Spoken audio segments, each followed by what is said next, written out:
Okay, I'm going to ask you to just pretend to do something. Move the screen really close to your face, right? And in 3, 2, 1, I want you to dramatically pull out away from the screen. 3, 2, 1. Reign Omega! That's right. Kazuchika Okada has debuted in AEW. I'm Ollie Davis. I'm joined by Luke Owen, DAD. Welcome to the WrestleTalk Podcast review of the go-home show of AEW multiplied by New Japan equals Forbidden Door. Yeah, so just a few comments here. Great Ollie is here. Ollie is 75%. Oh no, it's Ollie. Down with Ollie. He's a stupid fan. Ollie out. No more Ollie, please. 75%. I'll replace Ollie. You'll pick the most unflattering photo of Okada. Ollie's 74. Lucas face. Ollie is heel. So yeah, people are really into your very good score you gave this show. Well, you know, very good score by the grand scheme of everything. You know, if 100% is It's a Wonderful Life, and 0% is Transformers Revenge of the Fallen? X-Men 3 The Last Stand. Yeah. That's the worst thing ever created by humanity. This is 75% for me. But yes, it is also the lowest score I've given AEW this year. Joint 3 other episodes have had it. I was going to say, like, because the episode 2 weeks ago, when you said it was the death of AEW, you said this company's not going to last the rest of the year. I mean, granted, I'm exaggerating there, but you did say, the company I love is dying away. And then the next week you were like, it's one of the greatest shows I've ever seen in my life. Great show. Before we get into that, though, this episode is brought to you by Surfshark. It sure is, because if you're in America and you're watching things on Peacock, and you're trying to like watch another WWE show, and you're like, man, I really wish I had the old WWE network. Or if you're in America and you're like, man, I hear those Brits have got it real good with BBC iPlayer or 4 On Demand, and you're like, but I'm in stupid America that's full of idiots and bad TV. Well, Surfshark is your friend, because Surfshark will allow you to access all of the streaming services over here, the good version of the WWE network, but also streaming services around the world. If you want to get the Francais version of Netflix, you can do so via surfshark.deals/WT podcast and use the promo code WT podcast for, do you want 10% off? Yeah. Do you want 30% off? Of course I do. Do you want 50% off? Oh, that's amazing. Do you want 60% off? Hey, I want Surfshark to make some money off me. Do you want 70% off? What? Do you want 80% off? Yes! Well, I'll give you 83% off. And oh my God. 3 months. 3 months free. Surfshark.deals/WT podcast. It's an incredible offer. Please do check them out. Every link clicked helps support us too. Right, so this episode of AEW Dynamite, getting your Omegachats, of course, to WrestleTalk.com/support. We'll read out every single one of them over $5 before the end of the show. Our main talking point is, yes, it's the debut of Okada. Someone who last week, Adam Cole said to us, isn't going to be on the pay-per-view. And then here he is on the pay-per-view. Do you think this was a last minute, oh no, too many people are injured, call up Okada, we really need him to show up? No, I think this was always the plan. I think that they were always going to do a Fatal 4-Way match, and this is the Fatal 4 match they had planned, because they set this up 3 weeks ago when Page challenged. Sorry, we had a few people saying that the audio needed some tweaking, so I've called in Pete to have a look at it. Tweak that audio. Yeah, I think this was always the plan. That's why Page set up a match with Okada 3 weeks ago. And then Adam Cole was setting up matches with Jay White to culminate in a Fatal 4-Way.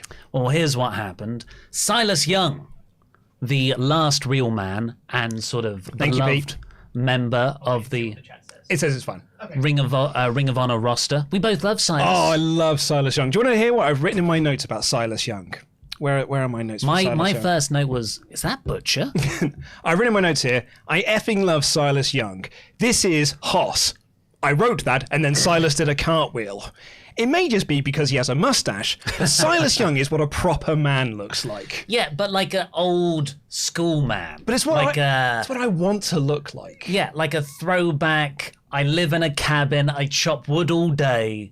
this is the sort of man I want to look like. I can't look like this. I'm too much of a soy boy to look like this. I can't grow a good enough mustache to look like that. Silas Young doesn't even know what soy is. No, he doesn't. Can't even spell the word. He only has dairy. Straight from the teat of the cow that he's raised himself. He doesn't have alternatives. No, and he then chops that cow up and eats it straight off the bone. But he does it in a nice way. You know, he respects nature at the same time. Humanely.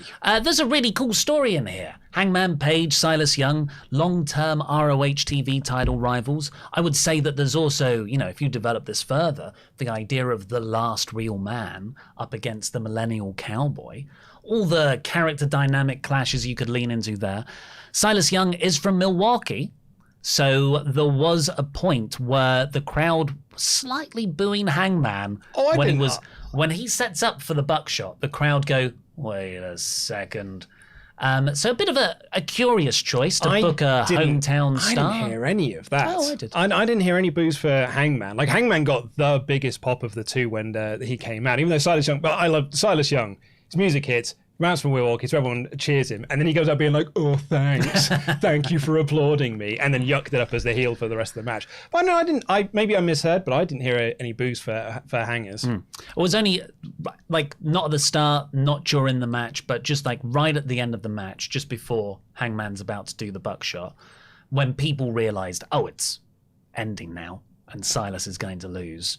That's when there was like a... Right, I'd imagine if you were in that crowd and you were watching former AEW World Champion Hangman Page, who has started a feud with IWGP Champion Jay White versus not signed to AEW Silas Young, I don't think I'm walking into that match being like, I think Silas has got a chance here. Yeah, I mean, that's my sort of... I love Silas Young, and I was like, well, I never really bought that he would win.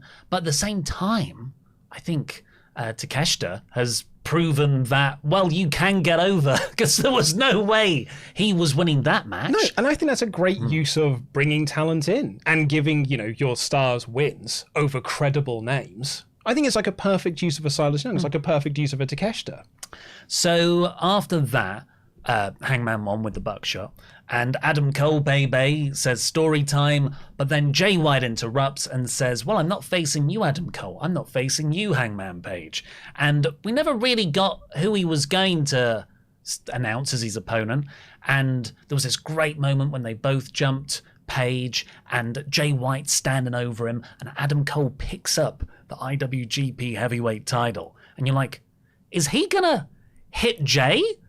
And the whole crowd went, oh. It wasn't as good as the famous Revolution buckshot tease, but it was really effective. Jay like turns around just as Adam Cole's about to do something, and then he's like, what are you doing? And Adam's like, I was going to hit Adam Cole. You need to pick Adam. You need to pick Page up, and then I'll hit him with the belt. But at that point, that's when the iconic money drop sound happened. The arena exploded, and out came Okada, ready to paint a house on a bank holiday weekend. He looked awesome. Because it's Okada, and Okada just looks awesome. Yeah, I mean, he was ready for a bank holiday weekend, ready to just, read the Sunday papers with a cup of tea in bed. Same way that Bryan Danielson did his promo in his sweats. So he came down, he made the save, and a really cool moment when Okada and Hangman just kind of, they beaten up their respective heels, and they turned around and they faced each other. Ooh, electric. And then later on, the match was announced, just in a little graphic. It's a four-way at the pay-per-view. White versus Cole versus Hangman versus Okada for the IWGP heavyweight title. Yeah, which is a match that most people figured it was going to be. Once they'd set up that it was like, Page challenged Okada, and then Cole stood up and said, no, I want the match. It might also be Jay White. Some people had put into place that it might be a four-way match. I think it's a absolutely sterling match on paper. I think it's going to be a hell of a lot of fun. I can't wait for it. I think it's going to be absolutely awesome. Yeah, obviously, I don't think any of the matches in ring are going to disappoint. They're going to be amazing. But there's two things that sort of are a bit off for me here. Number one is, what was Jay White doing then? What is this story here?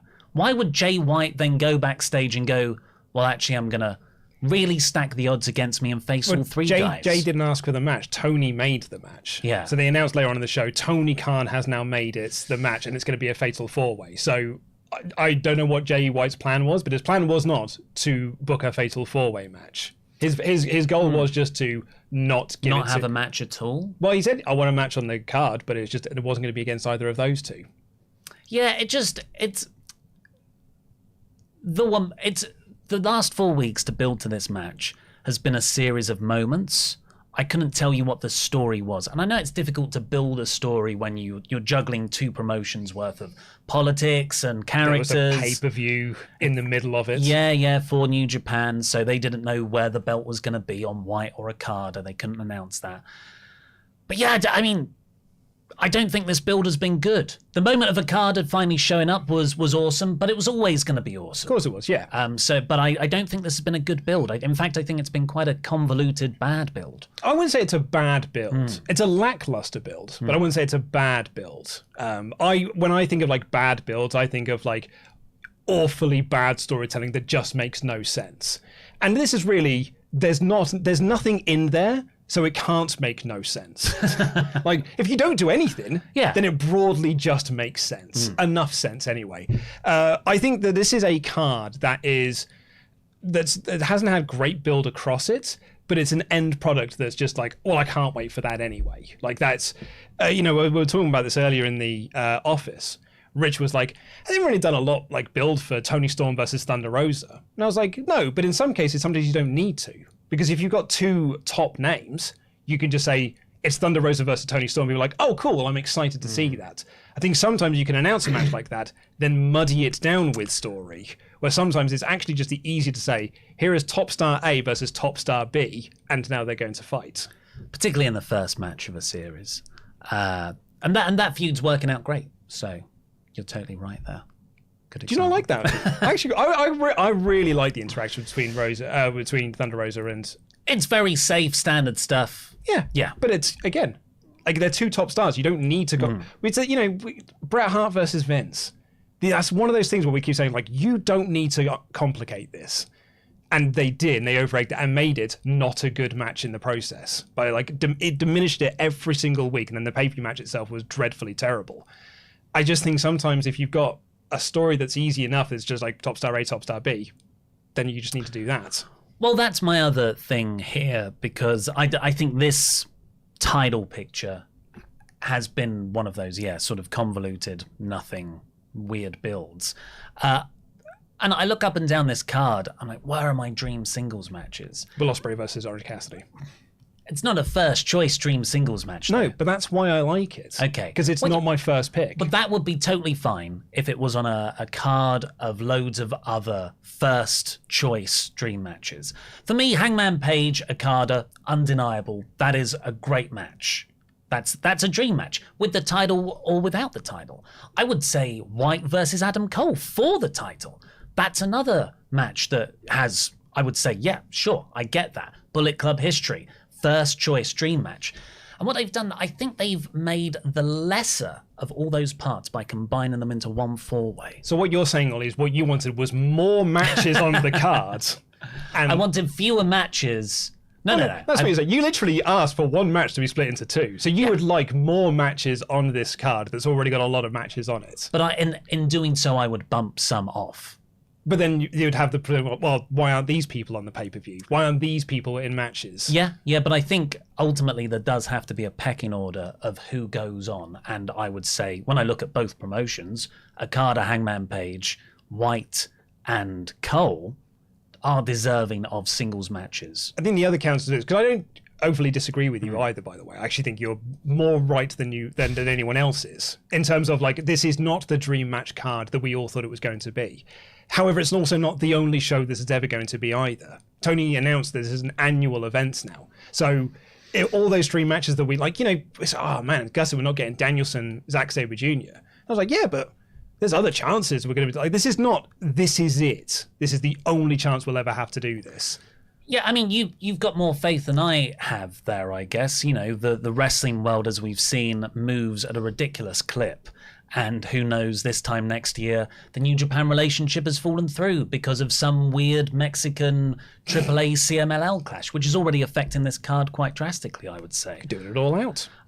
There's also the thing that maybe New Japan and AEW just fall out by themselves. Look at the Impact thing that never really developed into the fullest of its potential. There's also the chance... The Ring of Honor stuff hasn't fully, I think gone to 100% yet either. I think we need to give that time. Yet that was only announced like 3 months ago. And there's another thing, which is if this pay-per-view bombs, that's what I was. Which is a very real possibility, I'd say, because looking at the last week's worth of ratings were shockingly bad. They were like number 8 in the country. Yeah, but Rampage was 25th. Well, but Rampage is bad, but Rampage is always bad. Yeah, but this was astoundingly bad. Like, what was the 0.1 in 18 to 49? Horrendously terrible rating. Yeah, so it's like 2 shows back to back there.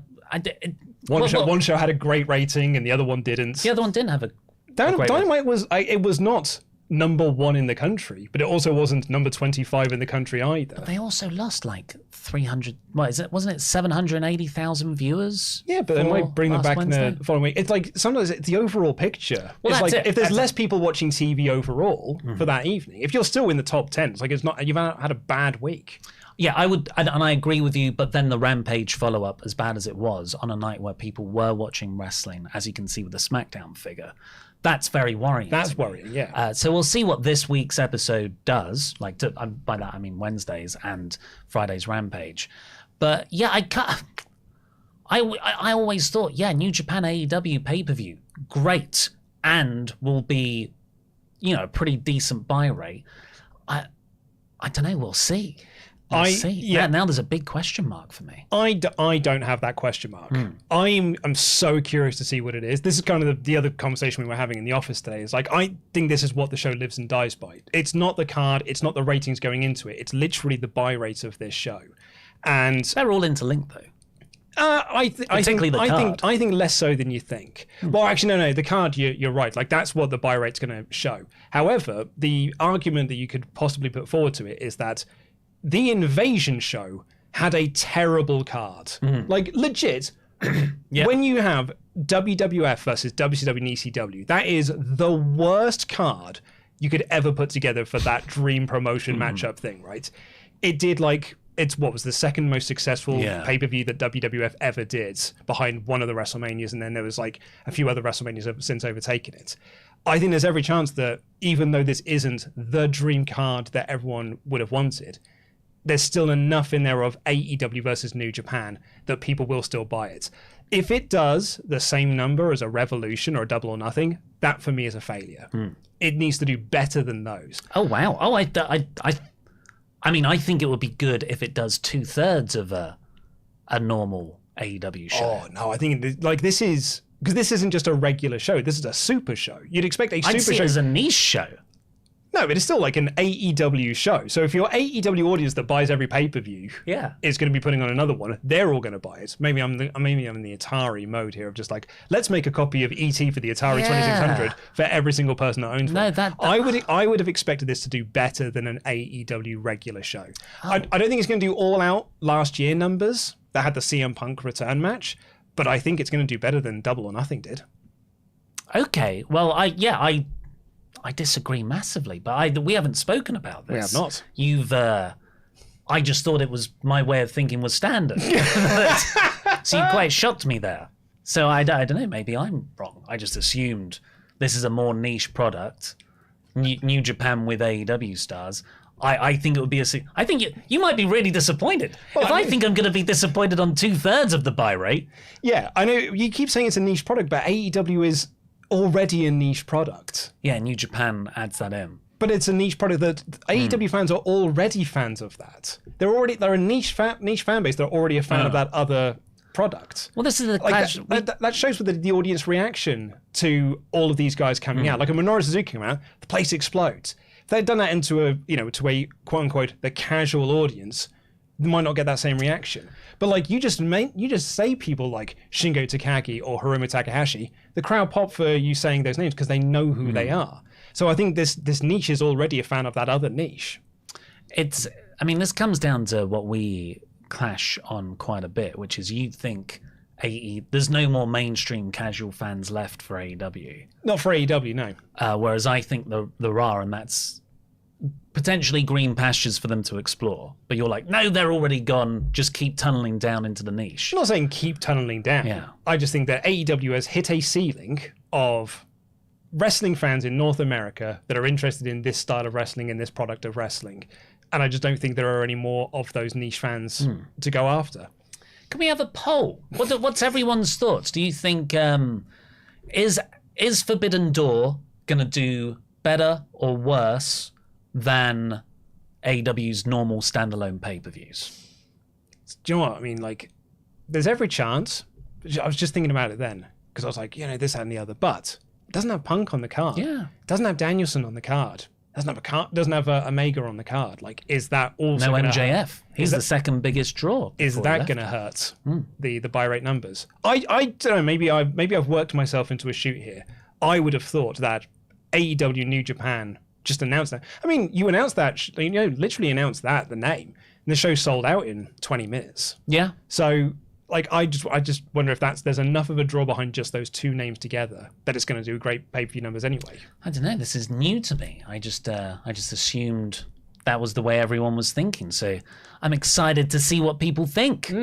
Right, WrestleTalk.com/support. Get your Omega chats in. Buzzkill says, never watched New Japan in my life, but just from what I know from Tempest's video, I popped hard for Okada and yelled, "It's murder, Grandpa," at my screen when Suzuki came out. I know Ollie wasn't too happy with Dynamite, but darn was I entertained.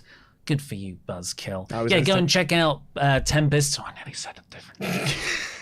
Go and check out Tempest's sort of catch-up video on WrestleTalk for a full low rundown. A better job than AEW have done of introducing everybody to these characters. They already know them. Kevin, I thought Okada's debut was awesome, and I don't mind it being on the go-home show because it boosted my interest for the pay-per-view. However, I agree on the Jay White situation. In kayfabe, why would he sign the contract to face guys he didn't want to? Well, he may have just signed a contract that said title match without the stipulation of what that title match is. In the kayfabe world I'm talking about. Also, like, I wouldn't have debuted Okada any earlier than this. The go-home show is the time to do this. Hannah Allen, lovely chaps. This show was everything I needed it to be. I understand it's not all of the dream matches at once. Still, we have so much to get excited for. This show will hump. Let's just give it a chance. Okada was a welcome surprise. This is happening. Particularly because, like you said, I don't think many people were kind of expecting... Like, I think people had resigned themselves to Okada's not on the show. Like, you and Pete spoke on the podcast last week. He was like, his wife's expecting a kid, and I think that's why he's not on the show. Well, usually when AEW mentions something, you're like, okay, well, I believe them. So they goddamn worked me. Saram Punk. Well, there's a couple of others here first. Bacon Rasher said, "Hi lads, cannot wait to see Okada on AEW Dynamite. My Fight TV UK app kept freezing and I didn't get past 18 seconds, so I've not watched this show. From Ollie's review and comments here, should I bother? Is he just a WWE mark trying to take over the other Khan coin? PS, ravioli for life." I'll explain that last bit in a second. I watched it on Fight this morning. It was okay. Mine was fine. Mine was fine, yeah. So... last night on Denise Salcedo's Quizlemania, the most stupendous Hollywood Salcedo Quizlemania, she resurrected Adam Blamplate 2.0. Oh my God. And he had two new friends. Sully Joe, which was a sloppy Joe burger, that looked like Sullivan Bo Brown, and Ravioli, which was a little pasta shell to look like you, and it said "Support WrestleTalk" on it. Well, that's nice. It was very sweet. Arts and crafts with Denise. That was one of the rounds. Mark, I had to make a paper plate wrestler. Like, that was the drawing rounds. So I had you have one? I had to go. I spent £6 on this Quizlemania. It's the most I've ever spent on a Quizlemania. I had to go out and buy paper plates for it, and I had to go and get some bog roll because I had to make a lucha mask out of bog roll for one of the rounds. Fun tasks, though. It's harder than you think making a lucha mask out of bog roll, mate. Finally, for now, Mark, every heel ever. The hero isn't even here tonight. Ha. Good guys, music hits. Adam Cole. Okada won't even be at Forbidden Door. In a big promo, and the entire internet bought it for some reason. No official announcement. Why mention him otherwise? Yeah, well, it was just a weird set of things. It's been a weird build. You just got worked. I got worked. That's fine. But I'm enjoying being worked by the MJF stuff. This wasn't a work where I'm like, oh, that was worth it. I don't know, that pop. And my reaction to it as well, because I'd almost resigned to myself that he wasn't on the show. I was like, oh, yes, he is here. And I was genuinely thrilled to know. I had that moment for Zack coming out. And I knew Zack was going to be on the card because Bryan Danielson told me he was on the card. And Zack came out and I literally wrote my notes in all caps. Oh my God, Zack's here. Yeah. And Zack didn't even cut a promo and I was like, oh man, this is already one of the best Dynamites of the year. Because I can hear Zack shouting and calling him darling. This is already one of the best shows. Well, before we get in with the rest of the show, please do keep getting your Omega chats into WrestleTalk.com/support. And quickly, a word from our wonderful sponsor, Surfshark. Surfshark VPN. Get yourself the best WrestleTalk's VPN of choice. Surfshark.deals/WT podcast. Use the promo code WT podcast for 83% off and 3 months extra. Delightful stuff. I was in another country on Tuesday when my DC Comics come out. I can't access the DC Comics app. But what on earth are you going to do? Surfsharked the hell out of DC, and I got to read what came out this week. Probably a Batman. Yeah. There's usually a Batman that comes out. There's probably 4 Batmans that came out. I got to read that from Porto. Look, I mean, Paramount Plus has just launched here in the UK. So that's an exciting thing. But Ollie, they've already got it wrong. Because in the UK, they didn't launch the Beavis and Butthead movie with it. That's only in America. So guess who's going to be using Surfshark VPN so I can watch the only... Because why bother releasing Paramount Plus? Yeah. If you're not giving us Beavis and Butthead Do the Universe, why'd you even bother doing it? So thank you, Surfshark. Please do click the link to check them out. Right, so this episode opened with Bryan Danielson coming down to the ring. Tony Schiavone's already there. And he says to Tony, I'm not going to give this microphone back. Which is... Do you have... I appreciated Bryan saying that to him, because otherwise Tony just stands around like, I'm a mic stand. Although for Christian, he probably had an interview later. Best segment of the week. Incredible, that Christian bit. Danielson started to cut a really good promo on Forbidden Door, talking about how it's the best wrestling, what a time to be a wrestling fan. And Ollie was like 75%. Not by this point. I was in here. And then I was a bit... I always get nervous with Danielson. Didn't I just when I was writing my notes for here, because he was like, there's good news and there's bad news. And I'm like, okay, the fact that he said there's good news is I don't think this is a retirement speech. But also, I've done this dance with Danielson before. So thankfully, he cleared that up pretty quick. He said he's not medically cleared. He didn't say specifically why, but he won't be at the pay-per-view and he won't be at Wednesday's Blood and Guts. But he's... great everywhere else. He can read at 500 words a minute and he just reeled off all this stuff. Very funny. And then he said, at the pay-per-view and Blood and Guts, the newest member of the Blackpool Combat Club is going to replace me. The only person I trust to technically replace me. But he said, I'm not going to tell you who it is because it's a surprise. I came out the heel tunnel, ha ha ha. And everyone booed him. Yeah, which is what you want from a heel. Well, yeah. It's difficult, isn't it? Because I agree with Danielson. It's like, yeah, you are a heel.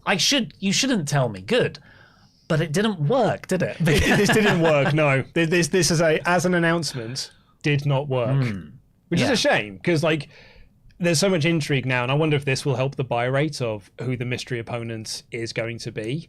Because it is going to be against Zack Sabre Jr. They said, supposed to be Zack versus Bryan.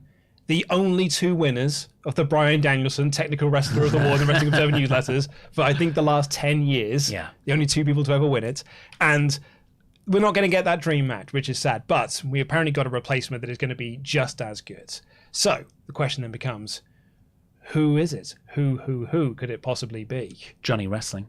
You think Gargano? No, Morrison. If it's Johnny Elite again. I want him to be every sort of mystery debut for AEW now. So with a different name. So this was an interesting conversation we had in the office earlier. Because Andy asked me, who do you think it is? And I said, I think it's either Cesaro or it's Gresham. I hadn't thought of Gresham. I think, like, if someone says to me, like, the best technical wrestler on the planet, my first thought was, like, Gresham. Yeah, you're right. But then it was like, if it's someone that Brian knows really well, I'm like, it kind of leans towards Cesaro. Like, he went to bat for Cesaro a lot backstage in WWE, so it kind of leads me towards that. So it's either that or Gresham. And Andy said, if it's Gresham, it'll be such a disappointment. And he's like, and I think the crowd will also consider that to be a massive disappointment. Which is a shame, because Gresham's awesome. Gresham is one of the best wrestlers on the planet. And I think it would be really, really sucky if it is Gresham and people are like, well, you're not Cesaro, so boo. Yeah, but at the same time, I can't blame them. Sorry, you go. Well, no, just because it's Brian, you want this Bryan Danielson, Zack Sabre Jr. match. What could replace that from a sort of marquee name value? And the only one I can see is Cesaro. I think he's probably definitely doing it. I think Tony probably rang him up and was like, we need a replacement, please. And Cesaro's like, okay, I'll come in. Because this does seem to be quite a last minute decision to not have Danielson. They were probably waiting to see if he would be okay, whatever the condition is. But if it's Gresham, I love Jonathan Gresham. But he's not someone who's been set up on TV at all, really. Well, not the Cesaro. Yeah, but Cesaro's got the name value from WWE. I think those are two clearly different. That's fair. Pops. It won't. I probably, if you ask me, I'd prefer to see Gresham versus Zack. But I don't think it would be the better match. Yeah, but I think when you build something up like this, Bryan Danielson's replacement, it should probably be Cesaro. I do think it would backfire.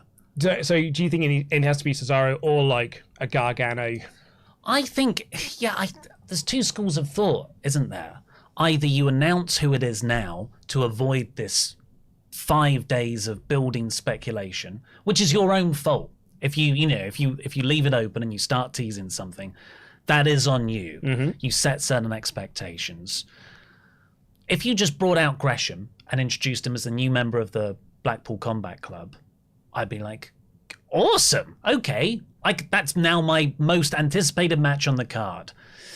If you leave it this time, I think it has to be Cesaro. I think that's fair. Yeah. I don't overly disagree. I think it feels like so sucky for Gresham at that point, really, doesn't it? Yeah, but really, you've got to be objective about these things. Gresham is great, but he has no real name value. No, but I think he has a name value to the people that are going to be in that building. Yeah.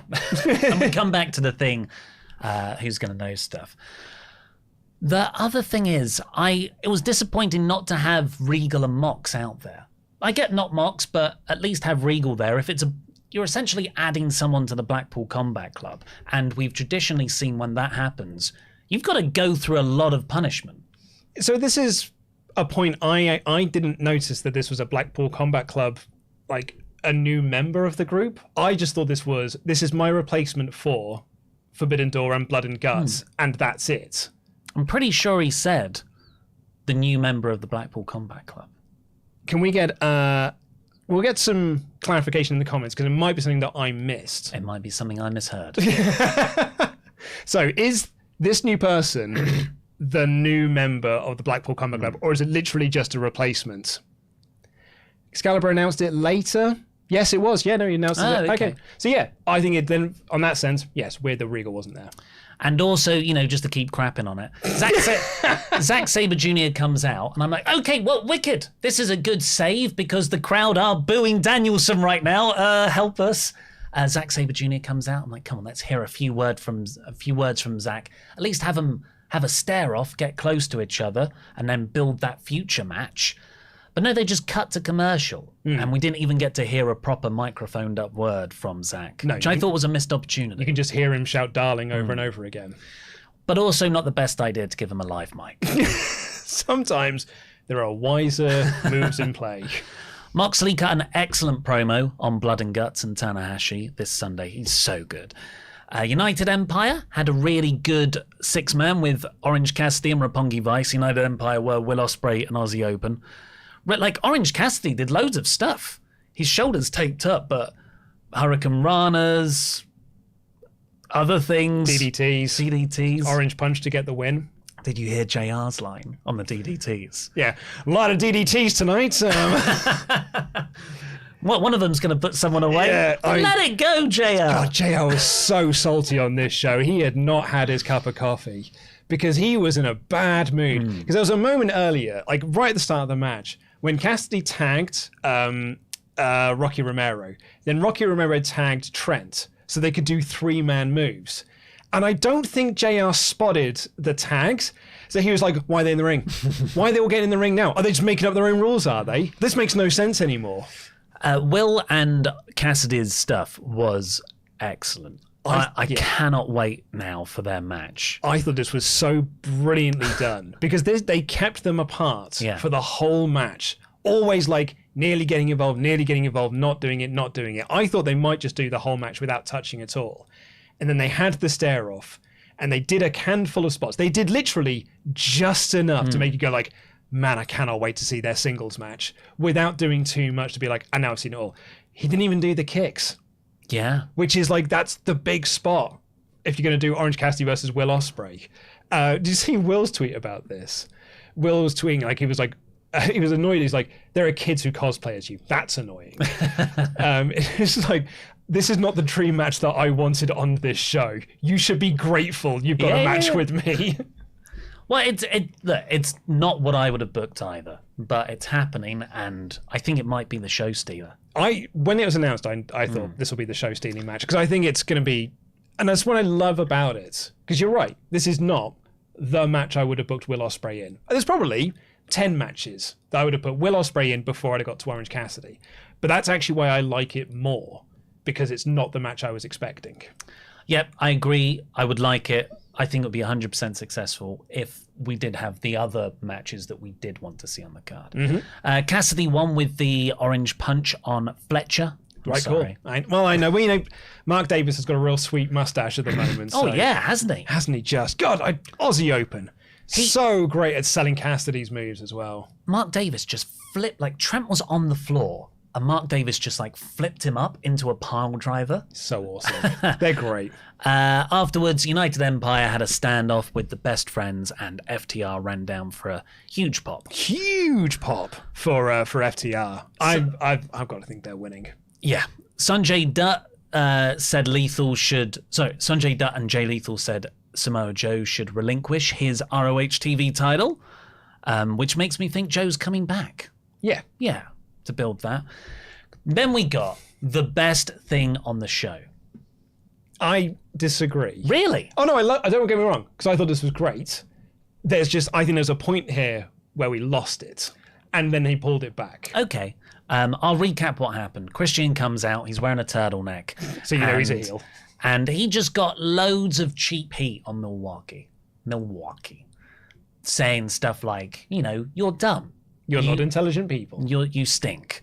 And Tony Schiavone was having a genuine interview with him, which was nice to see. Tony got to ask him questions, do that great stuff Schiavone does where he's kind of the moral facials of AEW. And Christian explained that he's just getting revenge for Jungle Boy eliminating him from the Casino Battle Royal last year. Tony's like, come on. You can't be that petty, can you, about that? And Christian's like, yeah, I am, actually.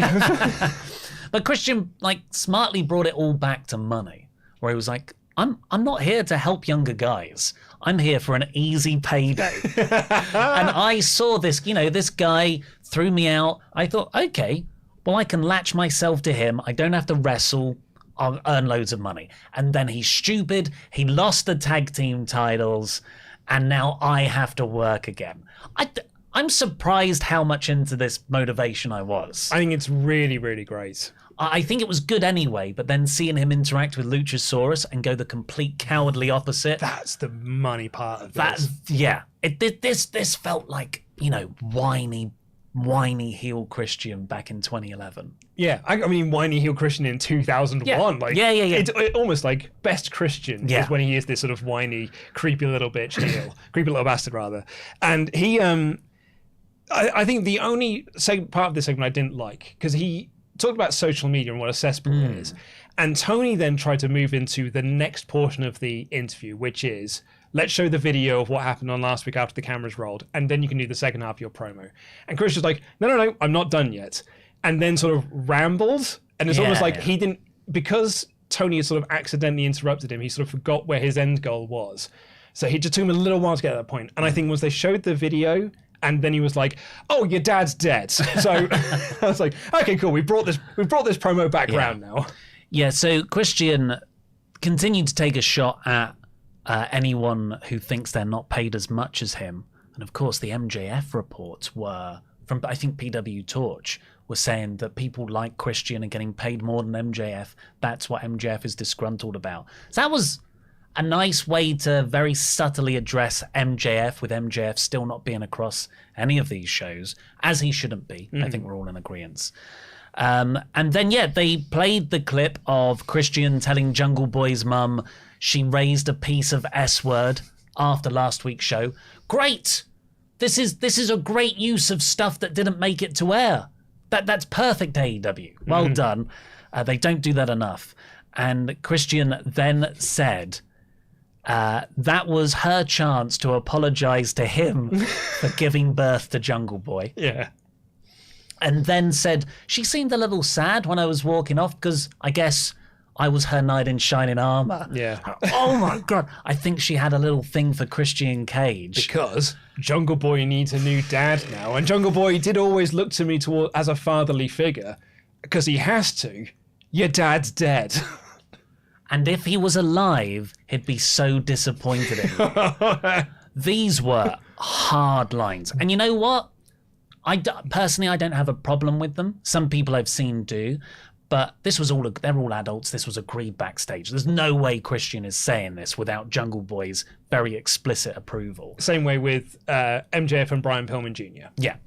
I just wouldn't have done it here because that's a money line before the big match. But you've done it on the very first thing. When I thought this promo probably had enough in it already with the whole mum stuff to keep that going. I think you sort of... Because I think you're right. Like the whole "your dad's dead." Like, where do you go from there? Well, yeah. Well, Luchasaurus is where you go from there. I think you could have just done a fatherly figure type thing. Because the brilliance of this is like, he was like, "I never saw you as a son. Like, and you should have never seen me as a father." Luchasaurus storms down to the ring, and Christian very quickly cacks his pants.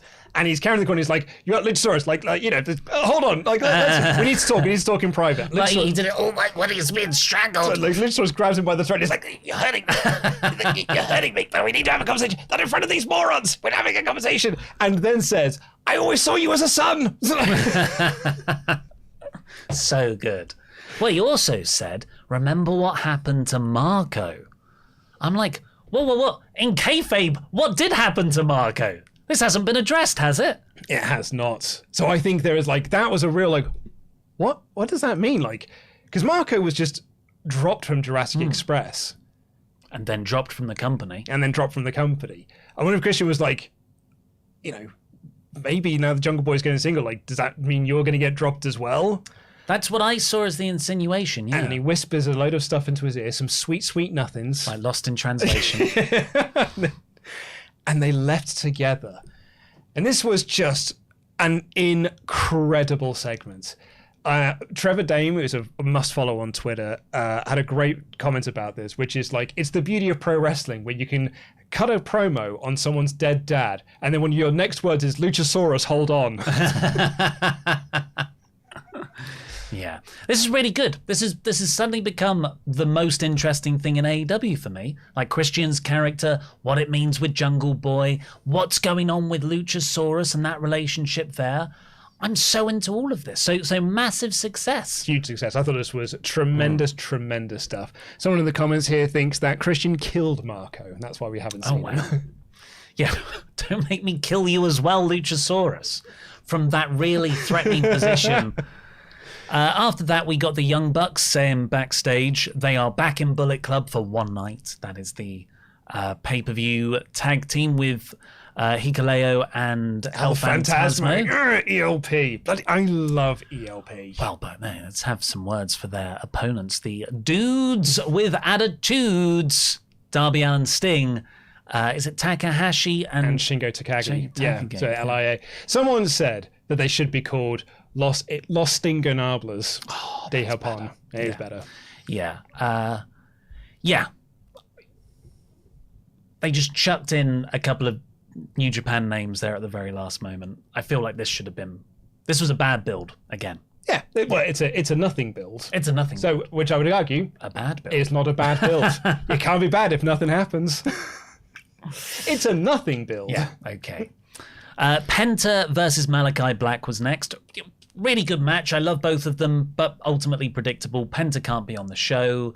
I guess not everybody knows that, but I did, so I never really fully got into it. And Malachi Black won with the Black Mass from out of nowhere, and yeah, he will face Pac, Ishii, and Miro, which is mouth-watering. Sounds real good. I said this in the Raw review that I did on Tuesday when Carmella won the Fatal 5-Way to go off against Bianca Belair. I've got zero problem with predictability in wrestling. If I go into a match knowing that, like same with Hangman Page, Silas Young, I know that Hangman Page went out. Don't see it's a problem as long as I get a good match out of it. Like that doesn't bother me. Same way, like predictability in movies doesn't bother me. I guess, yeah, I agree. But in this instance, it's reminding me of a situation that is annoying and I think is negatively affecting the rest of the card, which is this AAA. And it's a bizarre thing because as far as I can tell from what some people have told me as well, that FTR aren't included in this, even though they're the AAA champion, the AAA tag team champions, because they're AEW contracted wrestlers. And I look at this like, well, so's Penta and so's Andrade, but they're not allowed to do this. Well, they're Mexican. It's sort of the way that it feels. Yeah, it feels that way. It sort of feels that way. It's the weirdest thing. Because like someone like explained it to me and said like, this is what this is. And I'm like, that still doesn't make any sense. Good match though. Great match. And Miro cut a promo on God at the end of this. Well, this was such a great line. It was, yeah. Because he's talked about like, I'm going to take the bastards. I'm going to take Malachi Black and take Ishii. And this is the quote. When I send you to your maker, tell that coward I want to talk. I wouldn't be against the cinematic match, Miro versus God. If we're going to do one more, let's have it that. In only his second match in his wrestling career. So after that, we got Wardlow in a pre-tape promo calling out Scorpio Sky and his TNT Championship. He wants a fight when Sky's healed. And then he said, Wardlow's world again. Extreme close-up. I thought he'd stop that. Did he not do it last week? I don't think he did it last week. I didn't see last week's show. Silas Young versus Hangman Page, we've already talked about. Stokely Hathaway and Jade Cargill and Kiera Hogan, I think, was saying they need a new baddie. Auditions are open because Red Velvet is injured. Another injury. Go to break, come back. Chris Statlander and Athena are showing the most charisma. They... In years in the women's division, it feels like. Genuinely brilliant. Chris was so good, just sort of mocking, oh, how great it would be to be a baddie. I get to smell... really, really funny stuff. Yeah, her and Athena played off together really well. And they announced, they were showing a lot of charisma there. So what better person to add to this trio than Willow Nightingale? Yeah. Walking charisma, Willow Nightingale. And they're going to take on the baddies once they have a replacement for Red Velvets. Really good. Marina Shafir then took on Toni Storm. Nyla Rose is now in Marina Shafir's corner. This got all right near the end. Rose sent on Storm behind the referee's back early on. But Storm won with like a really nice pin where she rolled up Shafir, but just like put all her weight on Shafir's legs, so she couldn't get her shoulders up. I said this a couple of weeks ago when Shafir had her match with Thunder Rosa. I love the presentation of Marina Shafir. I wish people cared. Yes. Because the audience, they don't care about Marina Shafir, which is a shame because I think it's like the music is cool and she comes down with a little hoodie and that's really rad. I think her sort of style of wrestling is really interesting. Just people don't give a toss. And so I think that means it struggles for people to get into the match as well. I think they were trying because Tony's really great and people really like Tony. I thought it was a good match. Really nice visual with like the pin and everything. And I really loved the visual they've done a couple of times now of Tony handing the belt back to Thunder Rosa. And like that's the stuff that the crowd were really into. Yes, that's building their non-New Japan AEW match on the pay-per-view. They really should have done a Ring of Honor talent or someone not in AEW for that show, I guess. Just got Stardom involved. Yeah. Darby and Sting then announced Shingo and Hiromu as their partners. Dudes with attitude. So this is a 90s Well, the WCW two, the two dudes with attitude were Shawn Michaels and Diesel. And finally, we got the main event of Chris Jericho and Lance Archer, there to take the pin, versus Jon Moxley and Horseshoe Tanahashi himself. Making his AEW in-ring debut. Really cool. Felt a bit house showy to me, this match. Yeah, I think that's fine. Yeah. For the go-home show? Yeah, this match did exactly what it needed to do. A go-home show match. Yeah. A go-house show match. A go-house show match. For the Go Big Show show. Jericho was really good working with both guys. It was perfectly fine stuff. Moxley has such a presence now that with Punk stepping back out of the company during injury, he feels again like this huge force. Yeah. So he's dealing with this really well. He's stepped up in a hell of a way. My criticism I would level against this is that in this match they decided to add on an element to this interim championship match that was not needed and has really come out of nowhere. And I kind of think that Regal's at fault here. Like Regal all of a sudden was just like, Moxley isn't just fighting for the AEW interim champion. He's fighting for AEW. Our title could be stolen and taken away to New Japan Pro Wrestling. Like, it's putting them as this invading force, which they haven't been. Some AEW stars are teaming with New Japan guys on the show. This is just super show, but Regal was like, he's got to protect AEW. He's got to win this for AEW and to bring the title home because otherwise it's going to be taken to another company. Can you imagine what a world will be like if our world title is taken by an invading force? And I'm like, that's not been the story here at all until this match. So I don't know whether it was always that plan or whether that was just Regal was like, here's a fun idea I'm going to add on commentary and just ran with it. I know what you're saying. It has come out of nowhere, but I don't mind that at all. You can kind of explain it away as Moxley, Regal, Blackpool Combat Club thinking. But then Excalibur was joining in as well. Okay. I didn't grind my gears. They were too ready. They were ground down by everything else. You also hated this show, so you're like, well, you know what? It's another bad booking. Mox won the match, really. Paradigm shift on Lance Archer, but tagged in Tanahashi to get the high fly flow win. And then, hilariously, we got the big brawl around the ring. Nothing wrong with that. 4 minutes, I think it clocked in at, of brawling. There's a lot of brawling. While this is the bit that sort of put me off. Tanahashi and Moxley stood noses touching in the ring for all 4 of those minutes. Yeah. You know how we were making fun of that Amos Bobby Lashley thing when Bobby Lashley fell out the cage and Amos was just standing there being like, huh? And Bobby Lashley was laying there being like, what? And they did that for it. That's what this was. And I can only imagine what they were saying in ring. Because, once you've said, this Sunday, I'm going to be the champion. You're not going to be the champion when I beat you. Like, you can't that for 4 minutes. I'm the ace. Yeah, well, I'm the ace of AEW. Like, there's only so much you can say for 4 minutes. Yeah. And every now and again, Mox would just be like, I'll just quickly look around the ring, see the camera's still on. Yeah, no, they're still on, so it's me and you. On Sunday, I'm going to win that title on Sunday. And Tanahashi would go, well, ace, I'm the ace. Yeah. And I'm going to win the AEW. Like, it was pretty funny. And actually the brawl around Minoru Suzuki gave the Gotch style pile driver to someone on a chair outside the ring. At least he was trying to all the while. Like Jericho, all the while Moxley and Tanahashi were like, yeah, but on Sunday. Yeah, Eddie Kingston had run down, there was popcorn flying. God, nothing wrong with the brawl, but it went on so long, it was comically bad. But that I would say that is bad. That isn't nothing. That's comically bad. That is bad. And we would really make fun of WWE if they did it. And they have done, and we have criticized them for it. So, which is why we were making fun of it there. Yeah.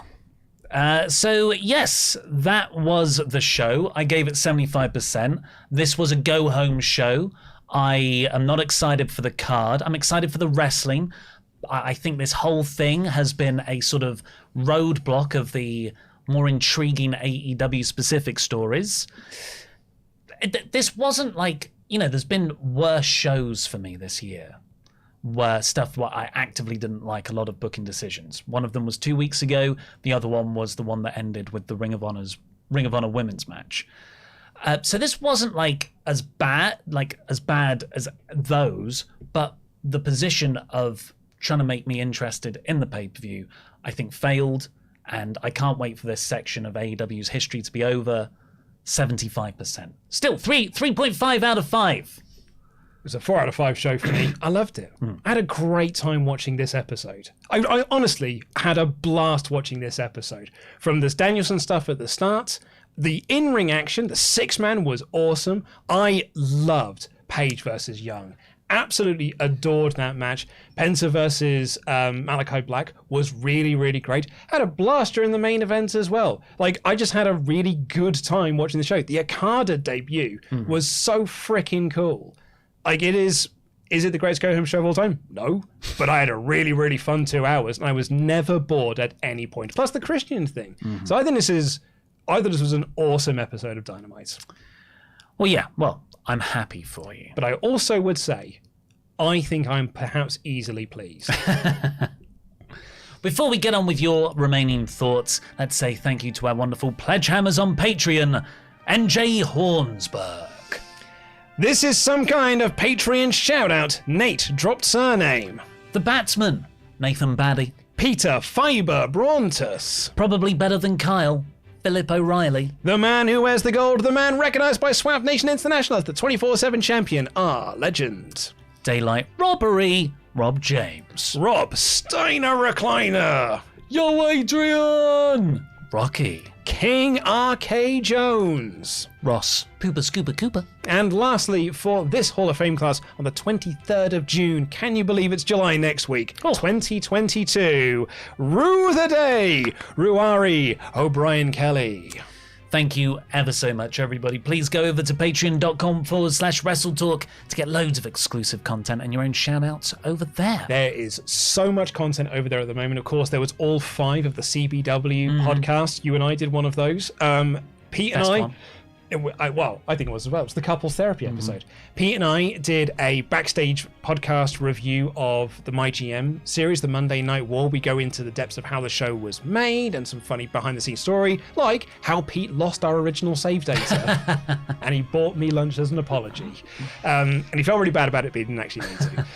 So that's over there on patreon.com/WrestleTalk. And these two guys, recording next week, will be reviewing TNA Slammiversary 2005, which I know what you're thinking. Oh, it's the one where Raven wins the title. It must be Luke's favourite show. And you would be right. But also Alex Shelley versus Shocker. How can you hate that? Nice. So, WrestleTalk.com/support Omegachats. Let's do these. Will Campbell. When Okada came out, I actually shouted, "Holy S-word" at my TV. The coin drop was so unexpected and so great. While it was exciting, there's been very little in the way of explaining why this is all important. Same with Silas Young. There was no explanation. I sometimes think... actually, no, Silas Young I would disagree on. Commentary went out of their way to explain the history between these two. Adam Cole was going out of his way to explain the history between these two. And... I thought they did a good enough job. If I hadn't seen some of their Ring of Honor stuff, I was all caught up to speed by the time the match was match had started. Also, a mod mother, if we can. I know that poll is finished. Can we get a rating for the show poll, please? For between 4 and 1. Or what was the poll result? We will get to that in a bit, I believe. Legit Underboss. Is the Okada coin dropping the new Stone Cold glass break? Also, I know it's not going to happen, but I want the replacement to be William Regal. Could you imagine? That would be also Zack Sabre Jr. versus William Regal. It sounds like the guy's dying every other month, so... Probably not, but that would be awesome. You're right, it would be awesome, but then he's got to be in blood and guts, and I'm more worried about that than I am him. Because Zack is fine. Yeah. Zack will just cradle him in lots of lovely submission holds, and Rick will be like, "Oh no, this hurts," but Zack's like, "You okay, mate? You okay, darling? Yeah, you're absolutely fine." Blood and guts, on the other hand, are completely different. Eddie Kingston's in that match.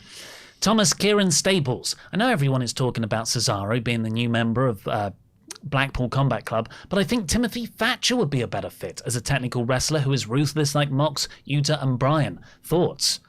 Yeah, he would be. I don't think he's got the name value, unfortunately. Plus, he's just debuted for Noah, hasn't he? So there'll be a conflict there, I think. Charles Berg. So I think Bryan Danielson's replacement will be Daniel Bryan.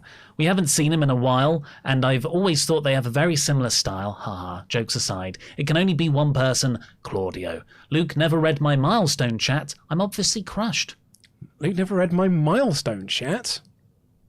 I don't know what that is. Frank Botello. I leave to Chicago this Friday. Can't wait to see both four-way matches and to politely cheer for the Bryan replacement. Garrett Rogers. Hey guys, I'm sure one of you has thought this by now, but could Bryan's replacement be Regal? Yeah, we definitely thought of that first. Got there first. Flint on Oakstone. I originally was certain that Gargano would be Danielson's replacement, but now that you mention it, a pissed-off, violent Claudio sounds awesome. Give me that, please. On the subject of Christian, Alamac says, man, I forgot how good of a heel Christian was. His new t-shirt design is genius too. Also, guys, if the show is running long, my suggestion is to read the remaining super chats like Excalibur announces matches on the main cards for future shows. Or you should do like Denise Salcedo reads ultra chats. Yeah. We don't have fast enough voices. Neither does Excalibur. You're tripping over every other word that he did. And you don't... You know, like, credit to him. He's an awful lot of gumph that he needs to read. And he does it all on his own as well. Like, I think those other two lads could really help out here. Maybe not JR, but at least get Tony involved. What I really appreciated afterwards, though, is that Tony and JR were like, are you all right, mate? Because that was an awful lot. And they just had a laugh and giggle about it. There was this really lovely human moment. Southern Blue said, what an episode. Best trios match ever. Can we please get a Cassidy World title reign and a Trent tag title reign? Olaf's debut, a Tanahashi match, Danielson promo, all amazing. Just too bad that Christian promo was maybe the worst promo I've ever seen. Wow. Well, I don't think it's anywhere close to the best trios match ever, but I'm glad you enjoyed it so much. And I guess you mean Okada's debut. I would have said it was not Olaf's. Hey. I mean, maybe I missed something. I missed the Blackpool Combat Club announcement, so maybe I did miss Olaf. Well, no, I think it's autocorrect. Hawk the Outcast 823. I'm very surprised TK is the one making a match for the IWGP title as the super show between two companies. Do you think New Japan would have a say? Love you guys. Go, Joe, go. Joe! Kyle Jeffries, with Dynamite coming on Wednesday, Page goes on to explain he gave Cole the win because having the belt on AEW is the best for AEW. Then he feuds with Tanahashi after Omega comes back to the elite glue between Page and Cole. So Page would help Adam Cole win the IWGP belt? I guess so. I mean, it's certainly a way to go. I can't see how that would work in my head. If you want to make crazy predictions like me and the rest of the WrestleTalk multiverse, join Patreon, which I am not a part of, for fantasy booking warfare games. And that leads to the Page Tanahashi Punk feud, with Page thinking he is protecting AEW for going for the belt again, protecting it from the WWE guys in New Japan, and using elevating AEW as his motivation, no matter how heel or face he becomes in the process. I like that. But what ex-WWE guy would he be protecting another company's title with first? Yeah. But I like that as a deranged Hangman. Chris Gibson said, do you think the Fatal 4-Way is to set up an Omega return? He does have history with all four guys. That was when they announced the show, my big bold prediction was one of the final visuals of the show will be Omega's return, stare down with Okada, and you announce Forbidden Door 2, Okada Omega 5. In a year? Yeah. They'll sell out the building again. So we have got the poll results. Is Forbidden Door going to do better or worse than an AEW standard pay-per-view? Same was 43%, better was 36%, worse was 20%. Okay, well lean. Again, my streak of poll vote losses continues. I did lose one recently because I asked which is better, Papadom or Naan. But that wasn't a wrestling-related one. Cumry Punk says, the first run crossover pay-per-view during an injury crisis with travel still difficult between Japan and USA isn't the exact dream card you want. I don't want to be that guy, but bloody hell, those are some unfair expectations. I think I sort of said this earlier in the show, but this is sort of the best of a bad situation when you haven't got Omega, Punk, you haven't got Danielson, you haven't got Naito. There's like a bunch of names that you haven't got, and yet you've still built a card that really does show why having a depth of roster like AEW New Japan has, the benefits of that. I don't think those are unfair expectations from me.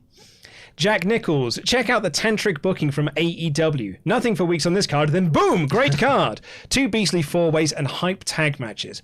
Watching with TKM for the first time since lockdown, the global event, not TNA, so I'm excited. Have a great weekend, lads. We will be doing live reactions. It's myself and Pete Quinnell doing live reactions to Forbidden Door on Sunday. Steve Howland, the existing build had really killed my hype for Forbidden Door, but last night's Dynamite reignited my excitement. Great show. Can't wait for Sunday or Monday morning for us on this side of the Atlantic.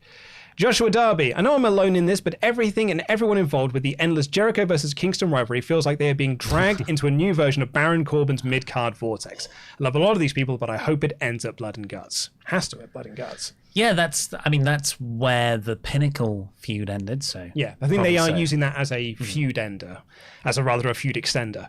Tenreza, AEW is becoming the most polarizing subject between you two. Mum and Dad are fighting again. So happy to hear the coin drop. I think we get Punk and Omega appearances, maybe on commentary. Can't wait for Cesaro. If we get some more surprises, I will be happy. They'd be great on commentary, but I think it's smarter to save them from when they can immediately return. Andrew Gronick, I have purchased all other AEW events. This will be the first one I don't buy. I don't care enough for the crossover events. Oh, I mean, I'm still going to watch it. Even if if it didn't work here, I'd still 100% watch it. Im Kirin said, the show sold out without any matches announced. I would say it's highly unlikely the show will bomb. From what I've seen on Reddit and Twitter, people are excited. Can't wait for Omega to come out at the end and face Okada. So I think ticket sales, Reddit and Twitter are not good barometers for actual general interest. But, we'll see. It's my opinion, but Kevin, maybe it's because of 5 years of Survivor Series brand supremacy, but I was worried when I heard Tony and Regal talk about Moxley representing AEW and carrying the company on his shoulders, especially when Tony said invasion. By the way, will Kevin Kelly be there? Apparently so. Good. Absolutely good. He tweeted that he hopes to work. He'll be there and he hopes to work with some of his commentary friends. So he has to be on the show. Yeah. Do you think we can get Don as well? Kevin Kelly and Don Callis together. Oh, dream team. The dream team. The greatest commentary duo since JR and Heyman. Since Steve Corino and Kevin Kelly. Since JR and what was his face from the fighting world? What was the guy's name? They used to do the American New Japan shows. Josh Barnett. Yeah, that had one good moment. It had one good moment that led to nothing. Salty JR hating all of the product, and Josh Barnett not really knowing. Tails P, did you notice Regal kept saying Lance Hoyt? Love that during the brawl, Suzuki just shows up like Majima everywhere, a system in the Yakuza games. I might not get Forbidden Door. It's not bad. I just fell asleep during the last 2 AEW pay-per-views. They are long. Jonathan Hedman's been a membug for 11 months in a row. Hi, unpopular opinion. This pay-per-view is going to have too many 3 or 4-way matches. Rarely are they good unless they are elimination matches. Jonathan Edmond, I don't think I've ever disagreed with you more on a statement than you have there. I do think it's got too many multi-man matches, but the 3 or 4-way matches are not bad. It's a New Japan show. Like, I'm surprised there aren't more 8-man tags. Firebam Miv says, I like how it just seems generalized violence summons Minoru Suzuki. Seeing him come down for the last brawl does elevate any show. Hot tag. Kevin says, Quizzlemania had me in stitches. Alex's fist in the airline was probably my favourite thing in the show. Also, when Will was cutting his promo on Denise, someone in the chat asked, is this Cody Rhodes? And I'm still laughing now. Also, Ollie, you're effing brilliant in CBW. I don't know what you're talking about. I assume he means Golden Joe. Yes, I assume he means Golden Joe as well. The Quizzlemania thing was very, very funny. If you haven't seen Quizzlemania yet, spoilers for last night's Quizzlemania. But we did the quiz, and Will won. Will Washington of Grapsody won. And then Denise said, but wait, there's a twist. And she brings up a board that's got 6 sticky things on it. And it's a Money in the Bank cash-in situation. And in reverse order, so like second got to pick first, then it was me, and then it was Sean, got to pick a number. It might be blank. It might say winner. If it's winner, you win Quizzlemania. What the? It's deal or no deal. That's exactly what it is. And it was just, so we were all like, so the whole quiz was pointless. That's excellent. And of course, Sean got it. Oh, it's a stitch up. So Sully didn't get it. I didn't get it. Sean Rossap got the winning thing and won Quizlemania. And Will then cut this amazing promo because someone said in an ultra being like, I can't believe Denise did this. It took this away from an African-American man just after Juneteenth. So he cut this promo. Defunds Denise Salcedo. Oh, very funny. Oh my God, it was such a funny time. It was amazing. The show opened with Denise having our own Forbidden Door. So when we did our introductions, we got to take off a sticky piece of paper. Sully went up first. He got 1 bonus point before the game was even started. And he's like, hot dog. I got 1 point. Alex was up next. She picked one. 13 bonus points. What? Will Washington came up, over 20 bonus points. Oh my God, it's a joke. Hannah Allen, member for 12 months. 7 months is wrong. I'll take it up with YouTube, lol. Show is going to hump. We'll love it, I guarantee. More to come too. Lots of love. Joe.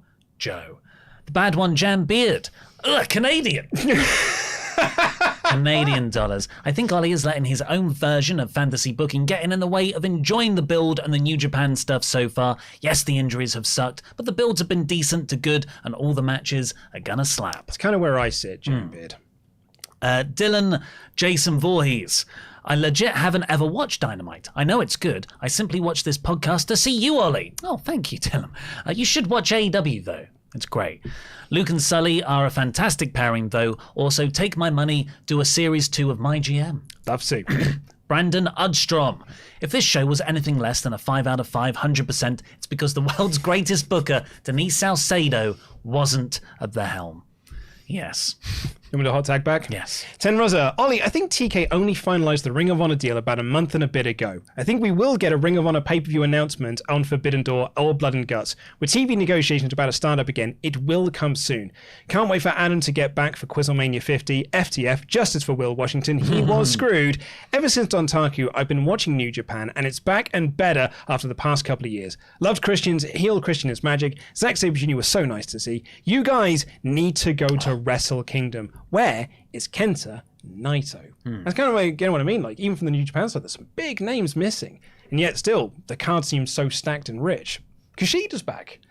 Hawk the Outcast 823. Also, congrats to the Precious Metals for their recent win in the My GM mode, defeating FTR for the NXT Tag Team titles. Joe Bro.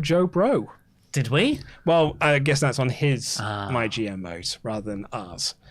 Nate S. So excited for Forbidden Door. I'm with Luke. It's not all the dream matches we thought, but it's still stacked. Quizlemania last night was hilarious, and the chaos that Denise Blampsedo brought was, well, it was something. Will deserved better. Justin Edelheit. Hi guys, I'll be at Forbidden Door on Sunday. I've been thinking, what if Danielson's replacement is Kushida? I'm so excited for Ospreay versus Cassidy. I think it will be my match of the night. So we get a New Japan match. That's why I don't think it'll be Kushida. I also think the match of the night will, for me, is either going to be, God, there's so many that could possibly be, like both Fatal 4-Ways. Miro and Ishii, just on their own, have got possibilities there. The IWGP Fatal 4-Way, I think, is going to slap Ospreay, Cassidy, but the triple threat tag match, FTR, Roppongi Vice, and United Empire, I think it's going to be awesome. Particularly because I think FTR are going to win. Monty Granito. Ollie just has eyes, a brain, and an opinion. We listen for opinions. When we get mad, when those opinions aren't the same as ours, why do we listen then? Just leave Ollie alone. Leave Ollie alone.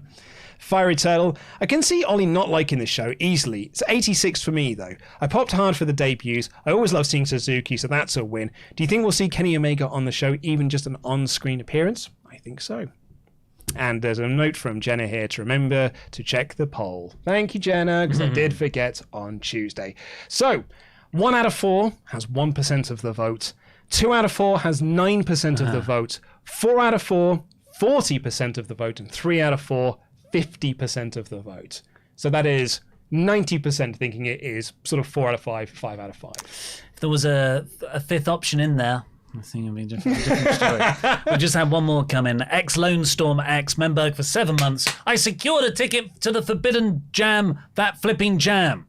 Excellent. I assume that's the pay-per-view. I think so too. Awesome. Well, thank you very much for joining us here today, and for everyone who sent in an Omega chat, please stick around. Subscribe to the WrestleTalk Podcast channel, because not only will there be live reactions to Forbidden Door on Sunday, we also have our prediction show coming up right now. Yeah, in about 15 minutes time, myself and Pete Quinnell will be going live with our predictions for AEW times New Japan equals Forbidden Door. And it's going to be a hell of a lot of fun. Also, there's a lot of matches for us to predict. So the link for that should be in the chats now, so you can go and join there. I also think Mod Mother might work some magic that will automatically redirect you to a waiting page. So you're already going to be there. Jam that jam. Surfshark.deals/WT podcast, 83% off, 3 months free. Love you, bye!